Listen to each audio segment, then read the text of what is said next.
வாசவி இன்று 13வது ஸ்லோகம்.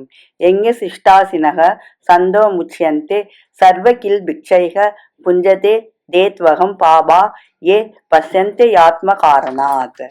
யாகத்தின் மிஞ்சியதை உண்ணும் நல்லோர் எல்லா பாபங்களினின்றும் விடுபடுகின்றனர். ஆனால் தங்கள் பொருட்டே சமைக்கும் பாபிகள் பாபத்தை உண்கின்றனர். எங்கம் செய்யாத வாழ்நாளோ வீண் ஆகிறது.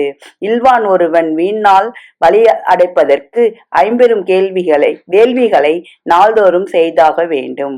அவை யாவன: தேவ யஜ்யம், கடவுள் வழிபாடு இல்லாது ஒரு நாளும் கழியலாகாது. இஷ்ட தேவதையை முறைப்படி நாள்தோறும் வாழ்த்தி வணங்க வேண்டும். ரிஷி யஜ்யம், உலக நன்மையின் பொருட்டு சான்றோர் சிறந்த சாத்திரங்களை இயற்றி வைத்திருக்கின்றனர். அவர்களில் பலர் தங்கள் பெயரையும் வெளிக்கு காட்டாது வைத்து சென்றனர். அவர்கள் அமைத்த தேவநெறி நூல்களை முறையாக ஆராய்வதும் அவைகளை மற்றவர்களுக்கு எடுத்து ஓதுவதும் ஆகிய செயல்கள் அன்னவர்களை போற்றுதலுக்கு ஒப்பாகும். நூல்களை ஓதுதலிலும் ஆராய்தலிலும் ஒவ்வொரு நாளும் கழிய வேண்டும். இதற்கு பிரம்ம யஜ்யம் என்னும் பெயர் உண்டு. பித்ரு யஜ்யம், மனிதன் வாழ்ந்து வரும் உடல் வாழ்க்கையில் தன் முன்னோர்களுக்கு கடப்பாடு உடையவன் ஆகிறான். அவர்கள் எவ்வுலகில் எந்நிலையிலும் இருப்பினும் இன்புற்றிருப்பார்களாக என்று அவர்களை குறித்து நித்தமும் நல்லெண்ணம் எண்ணுதல் வேண்டும். உயிரோடு இருக்கும் பெற்றோர்களுக்கு நாள்தோறும் பணிவிடை செய்வதும் பித்ரு யஜ்யத்தின் பிரிவினை ஆகும். நர யஜ்யம், மக்களது பசியை போக்குதல், பிணியை நீக்குதல், வாழ்க்கையை பயன்படுத்துதல்,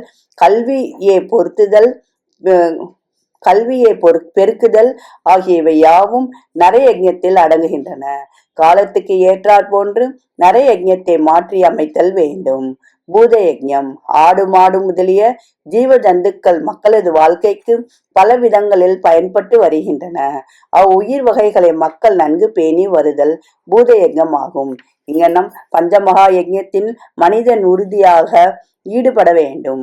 வேள்வியாக அமைத்து வினைகளை வெவ்வேறு விதமாக வீழ்த்து கொண்டு போவதுதான் வாழ்க்கைக்கு உற்ற துணை.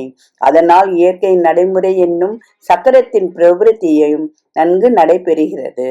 நன்றி, வணக்கம். இப்படிக்கு லதா ஸ்வரூப் ஃப்ரம் விருத்தாச்சலம்.